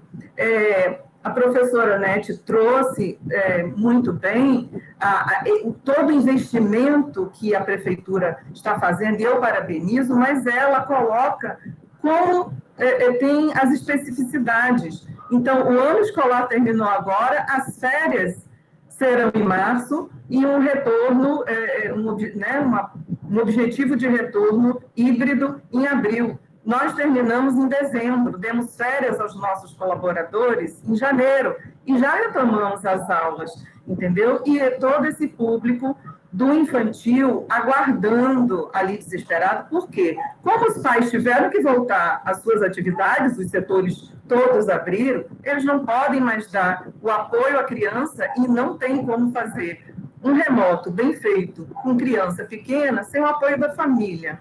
Então, é isso que eu peço, não só para a escola particular pronta, mas para a escola pública pronta, que a gente possa retornar, né? Gradativamente, com todo o cuidado, pequenos grupos, horários diferenciados, entradas em locais diferenciados, os pais não mais poderão ficar no recinto da escola como antes, tudo isso que foi previsto, né? E então é esse o apelo que eu faço aqui. Professora Márcia, eu quero agradecer e eu preciso que a cidade, como um todo, tanto por parte da Câmara Municipal de Camaçari, como por parte da Prefeitura, a gente tem visto aí o esforço de fazer com que os atores da educação privada e pública conversem entre si para encontrar um caminho que a gente consiga estabelecer a tranquilidade. Então, a Câmara de Camaçari, ela tem se preocupado com isso, tem se preocupado com a questão de que as aulas precisam acontecer, mas com segurança, com esse protocolo colocado de maneira que assegure tranquilidade para as famílias. É óbvio que nós temos aqui uma população idosa e que precisa ser ter cuidado. Olha a preocupação do avô Helder, né, de que, querendo ou não, sua neta está ali no Vila, mas tem uma família que vai receber essa neta, que são pessoas que já não são tão jovens e que precisam ter esse cuidado redobrado, sim, né? Essa preocupação precisa existir. Camaçari tem essa preocupação e a Câmara de Vereadores não seria diferente. É óbvio que a Câmara vai estar aqui se colocando sempre à disposição de todos os atores para que a gente encontre uma solução junto.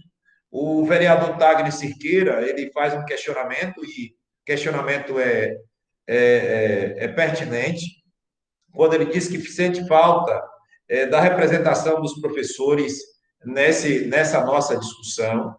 E eu quero responder ao vereador Tagner dizendo o seguinte: esse é o primeiro encontro, eu quis conversar com os setores da iniciativa privada da educação, para que a gente depois pudesse conversar aí com os sindicatos de professores, seja dos professores da rede pública e também da rede privada.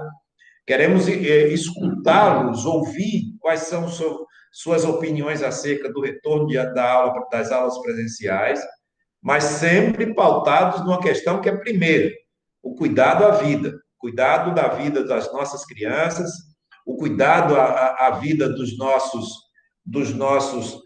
familiares, daqueles que recebem essas crianças, daqueles que colocam à disposição dos professores e também daqueles que recebem todos os dias de volta em casa. Essa é a preocupação da Câmara de Camaçari, essa é a preocupação, tenho convicção disso, da preocupação do prefeito Alinaldo, de fazer com que a educação não pare, né? E eu tenho esse exemplo aí da figura do Helder, que se preocupou com isso, da figura da nossa secretária Neurilene Martins, que também tem se preocupado com isso, do secretário de saúde, tanto o nosso doutor Duplar como o secretário doutor Elias Natan, que tem se preocupado em fazer com que as coisas cheguem, tendo em vista que nós estamos com praticamente todas as atividades comerciais funcionando, e com normalidade. Nós temos aí restrições, uma ou outra, mas na sua totalidade as pessoas voltaram às suas atividades laborais e a gente precisa encontrar, sim, um caminho para que nossas crianças possam estar nas salas de aulas, mas com segurança. Então, eu quero agradecer a todos vocês que participaram. Eu acho que essa é a primeira, depois a gente pode organizar outras reuniões que a gente consiga chamar pessoas para que a gente possa estar interagindo com elas e encontrar os caminhos.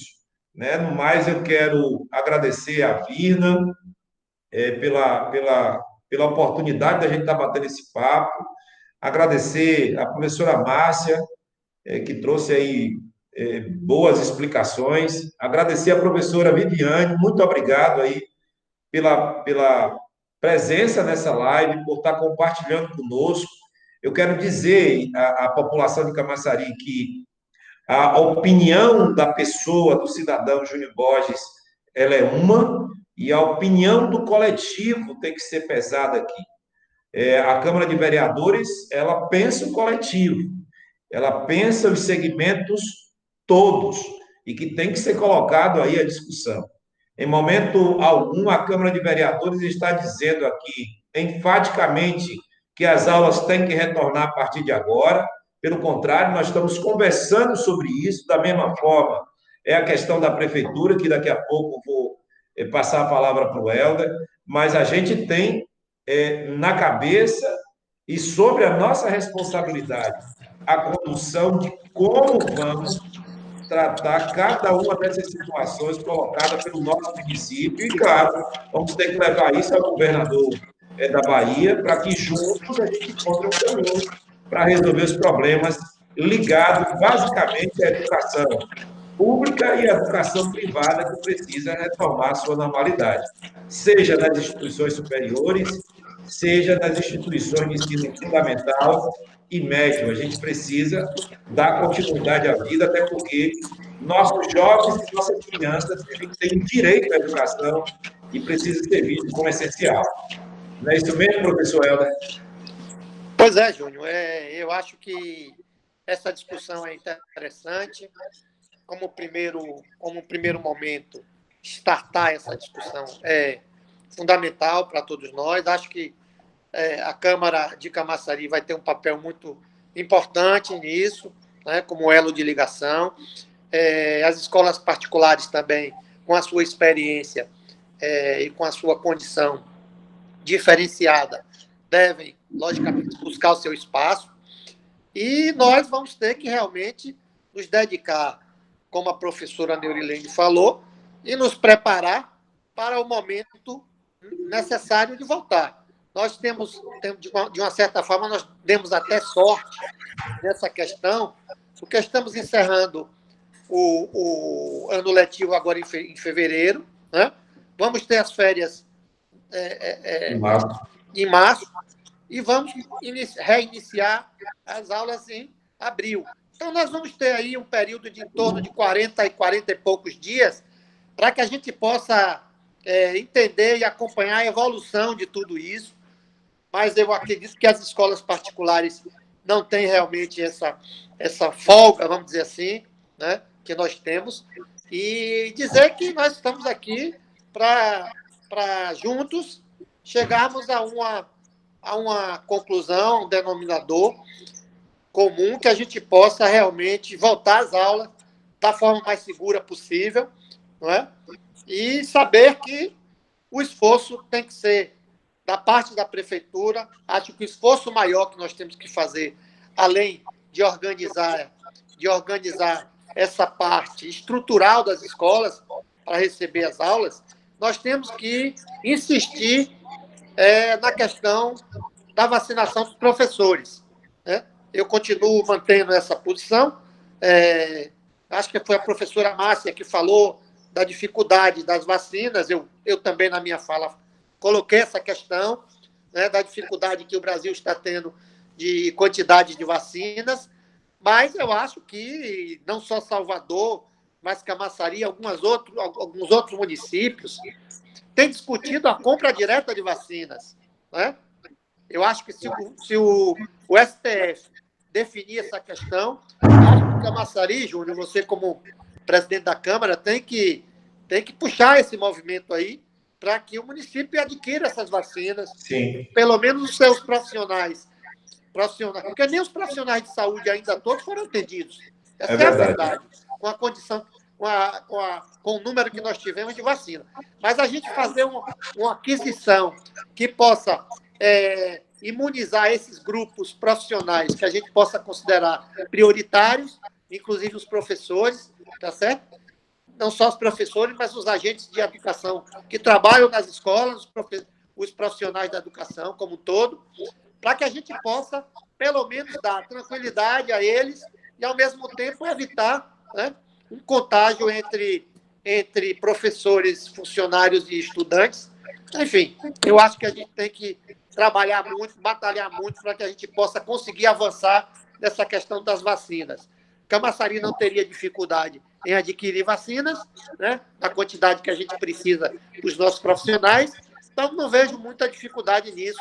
Vamos aguardar aí o STF decidir essa questão, né? Vamos aguardar também o TJ Bahia discutir essa liminar que foi concedida para o retorno das aulas, e estamos aqui para continuar a discussão e continuar trabalhando para que a gente tenha realmente condições seguras e tranquilas para que a gente possa retomar as atividades o quanto antes. Helder, muito obrigado aí pela sua participação. Eu acho que toda vez que o senhor participa de assuntos relevantes do ponto de vista de conhecimento, daquilo e da segurança que nos traz em determinadas situações. Então, muito obrigado mesmo. Professora Viviane Brito, também quero te agradecer pela participação dessa nossa live aqui inicial, de tantas outras que com certeza faremos, para que a gente comece a discutir esse retorno gradual das nossas aulas presenciais, mas de maneira segura. Muito obrigado mesmo. Por favor, as suas considerações finais. Bem, muito obrigada mais uma vez pela oportunidade dessa participação. A gente aprende um com o outro e também tem a possibilidade de expressar o nosso ponto de vista. Seria, no meu ponto de vista, né, muito importante que a educação se transformasse num serviço essencial, como disse anteriormente, Santa Catarina fez isso, Rio de Janeiro também. Uma vez isso sendo feito, as discussões elas tomam outro lugar de priorização da vacinação para os educadores e etc. Então, a discussão ela toma um outro lugar. Quero reforçar o que já foi dito, as escolas particulares não aguentam. Na verdade, o que a gente tem visto é o fechamento de muitas escolas particulares no estado da Bahia, e uma atrás da outra, pelas dificuldades que já foram colocadas aqui pela nossa querida Márcia, e a questão da vacina. O nosso país tem o SUS e, portanto, uma estrutura fantástica para vacinação. Além disso, nós temos o Butantan, que é um produtor fantástico também de vacina. O que a gente precisa é fazer muito do que o professor Helder trouxe, que é a priorização, possivelmente por cada município, ou, se possível, uma autorização mais expressa do Supremo Tribunal Federal, para que, de fato, a gente agilize o processo de vacinação. Não acho que seja ele o que vai impedir o retorno às atividades presenciais. O retorno às atividades presenciais, o que impede, portanto, seria a ausência de protocolos e a falta de preparo dos educadores. E, para isso, nós temos os órgãos públicos que precisam ser fiscalizadores do processo. Quem pode, tem condição de abrir, abre. Quem não tem condições, terá seu tempo não é? Para que essa abertura possa ser feita. Então, o meu apelo é para uma análise não só sob o ponto de vista das mais diversas e importantes consequências que o isolamento social tem trazido para as nossas crianças e os nossos jovens, e no caso das crianças, questões às vezes irreversíveis, no caso dos jovens, uma evasão que custa alguns bilhões para a nação e que aumenta com a pandemia e muitas vezes sem retorno, não é? Aí da migração deles para as drogas, para as questões do tráfico e etc. Então, o apelo é para um retorno seguro, logicamente, a vida está em primeiro lugar, mas uma análise consciente da importância da educação e o quanto a ausência presencial da educação tem acometido de forma muito séria as nossas crianças e os nossos jovens. Muito obrigada de coração pela oportunidade de participar ao lado de vocês dessa reflexão de hoje. Muito obrigada, em especial a você, Júnior. Eu que agradeço, professora. Professora Virna, também nossos agradecimentos aqui em nome da Câmara de Vereadores e também gostaria de ouvir seu pronunciamento final. Agradecer, né, novamente aqui a oportunidade de falar sobre esse tema, falar sobre a retomada das aulas. A gente tem um público, né, adulto, os alunos que ingressam aqui no ensino superior já têm, né, normalmente 17 anos no mínimo, 18. Então, muitos têm esse questionamento, né, por que não liberar para o ensino superior e deixar depois para a liberação para a educação infantil, ensino fundamental e médio. A educação é para todos, né? Penso nesse sentido, é um direito de todos, é dever do Estado, e nós, enquanto agentes da educação, temos que estar preparados para essa oferta de forma segura nesse contexto da pandemia. Então, enquanto aqui, Pitágoras Camaçari, nós agradecemos o convite, agradecemos a oportunidade, estamos abertos sempre ao diálogo, né? E a esse retorno, sim, pela presencialidade, no momento certo, né? Acho que esperar a vacinação completa da população é algo inviável do ponto de vista, né, numérico mesmo, quantitativo, mas priorizar nós, profissionais da educação, né, priorizar a segurança para o retorno às aulas presenciais. Agradeço e muito obrigada. Bom dia a todos. Professora Márcia. Professora Márcia falou já? Não, questões finais não. Vamos lá. Então, faço minhas palavras de Viviane, de Virna também, né? Eu agradeço a todos essa oportunidade. Eu gostei muito de ouvir essa intenção, esse esforço de que se torne independente a aquisição das vacinas. Isso é muito bom, realmente. Vamos torcer para que aconteça, de que vamos priorizar os profissionais de educação, uma coisa que eu tenho certeza, né, que vai acontecer, isso é agora a vacina precisa estar aí. E o que eu queria trazer, assim, um dado que me tocou muito há algum tempo atrás, de uma neurocientista brasileira, Elvira de Souza Lima, que, assim, me deu muito orgulho, né, eu a conheci pessoalmente, a partir de uma descoberta de um médico que ganhou o Nobel de Medicina no ano 2000, o Eric Kandel, de que quando a gente tem uma múltipla sinapse, um neurônio fazendo conexões com vários outros ao mesmo tempo, é onde acontece a memória de longa duração. A pesquisa dele era para isolar a enzima que faz isso acontecer para Alzheimer. Mas a educação, os neurocientistas que trabalham para a educação, começaram a pesquisar o que faz a produção dessa enzima para que a gente, então, possa, com os nossos alunos, promover isso que é o grande objetivo, né?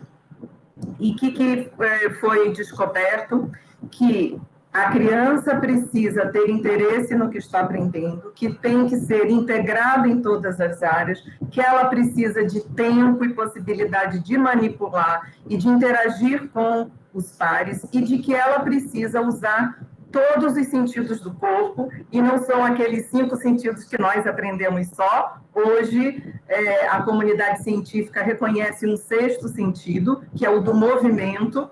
Nós temos receptores nas articulações que enviam informações ao cérebro à medida que a gente se move. Então, ela deu um exemplo que quando uma criança está se movimentando, nas interações que acontecem na escola, até naquelas dinâmicas, nas brincadeiras de roda e tudo, ela está informando o cérebro de linhas geométricas em forma de símbolos, que é o preparo para a escrita. Então, coisas que aparentemente são banais, não são, tudo integrado. E isso não tem como recuperar. A criança em casa, sozinha, não tem condições, mesmo que a família se esforce. Então, aqui coloco o meu apelo para que, em primeiro lugar, eu queria que voltasse todos, mas, em primeiro lugar, os menores, aqueles que fica mais difícil da gente suprir todas as necessidades. E agradeço mais uma vez essa oportunidade e o compartilhamento. Isso é uma coisa que eu sempre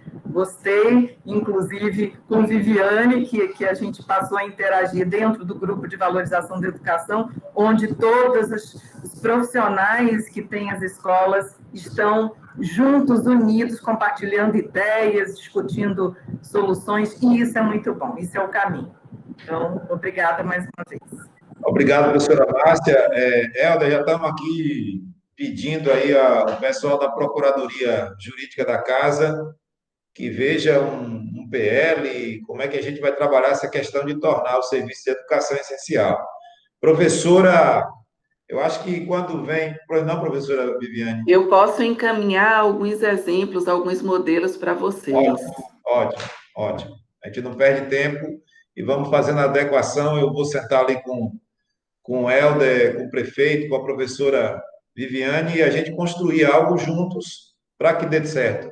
Professora Neurilene, muito obrigado, viu, do fundo do coração, a senhora que sempre muito doce, assim, muito disponível, todas as vezes que convocamos, a senhora sempre está presente, e obrigado por tudo que tem feito pela educação do município de Camaçari e por todas essas ideias. Muito obrigado mesmo, mais uma vez, o prefeito Elinaldo está certa quando lhe convoca para servir mais uma vez o nosso povo.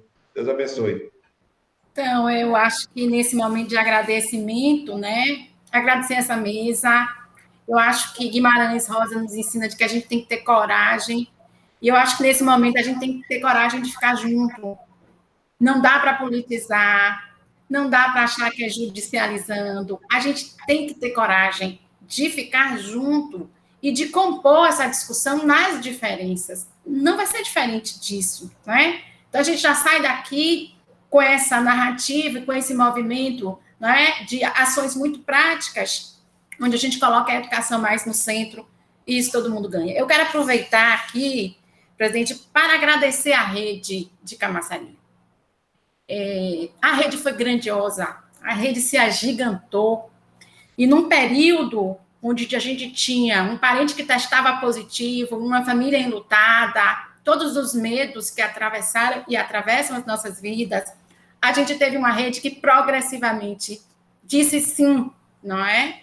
Disse, nós não vamos deixar as famílias sozinhas.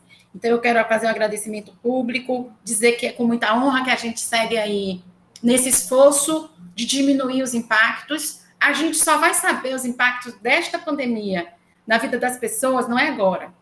Nos próximos 5 anos é que os estudos irão apontar o tamanho desses impactos. Portanto, todas as inteligências, elas precisam ser colocadas na mesa, né? Então, eu acho que essa mistura aqui dessa mesa das escolas particulares, porque também há um pensamento nefasto, né, que vai separando, que diz que a escola particular é isso. Não, nós somos os educadores do Brasil. Eu quero, em nome de Dona Márcia, que é mãe de Misael, em nome de Dona Jaqueline, que é a mãe de Maria Clara, alunos da nossa escola Luiz Rogério, que estiveram numa mesa, Júnior, as famílias estão vindo para a mesa dar palestras. Nós recebemos a escola Luiz Rogério, e a gente pôde ouvir dessas mães as falas sobre a importância da oferta que foi feita na vida deles. Ninguém está defendendo aqui que o ensino remoto é para substituir o presencial. Ele é emergencial, ele é temporário, ele é provisório, mas ele é tudo que nós temos nesse momento para passar para o híbrido. Eu quero lembrar que alguns países já estão vivendo a terceira onda, que já foram identificados no Brasil novas variantes do vírus. Então, a gente precisa estar alerta de que este ano 2021 é um ano onde nós deveremos estar muito preparados, né, para fazer a gestão de situações muito inusitadas. Então, eu acho que essa flexibilidade, essa atuação e essa gestão não é para amador. Nós temos que chamar pelas nossas inteligências, eu tenho dito isso muito, né? Inteligência da educação de Camaçari, dos comitês, dos servidores, para a gente poder dar uma resposta à altura do que a nossa população precisa. Dizer à rede que nós estamos em matrícula. Então, hoje, vereador, nós temos aí quase 23 mil matrículas confirmadas, e é preciso lembrar que em tempos de guerra, de pandemia, um dos riscos é a evasão. Então, mais e melhor educação em casa também está nos dando esse resultado, que é a conexão da rede. Estamos em matrícula até sexta-feira. Então, você que ainda não se matriculou, já estamos essa semana, é o momento da matrícula de alunos novos. Então, a gente está de braços abertos. O prefeito já me chamou aqui hoje para a gente seguir nas decisões sobre volta às aulas. Portanto, como disse bem o doutor Helder, a prefeitura inteira, né, nessa interseção das diferentes secretarias, nós estaremos trabalhando, não é, para não só ofertar uma educação mais e melhor, como para estarmos juntos, construindo e fortalecendo essa rede de proteção, não é, a cada um de nós. Então é isso, pedir a Deus que continue abençoando, dando saúde a todos vocês dessa mesa, seus familiares, expressando nossos sentimentos, aquelas famílias que nesse momento estão com seus familiares ainda doentes, e nossos sentimentos àquelas famílias que perderam seus entes queridos. Então, vamos seguir com muita esperança, colocando o conhecimento científico, a solidariedade e o diálogo na frente de tudo. Agradecer ao presidente, dizer que sempre estarei aqui à disposição e que é uma honra servir a comunidade que tanto amo. Muito obrigada. Muito obrigado a todos. A gente encerra aqui nossa live, mas já deixando o alerta que logo a gente pode se encontrar de novo. Mais uma vez, obrigado, Helder, obrigado, professora Viviane, professora Márcia, professora Virna. E daqui a pouquinho, professor Nerlene, o presidente da casa, vai fazer uma visita aí oficialmente na Secretaria de Educação. Já estou esperando com o café às 14 horas. Seja bem-vindo. Que bom. Um abração. Tchau. Obrigada.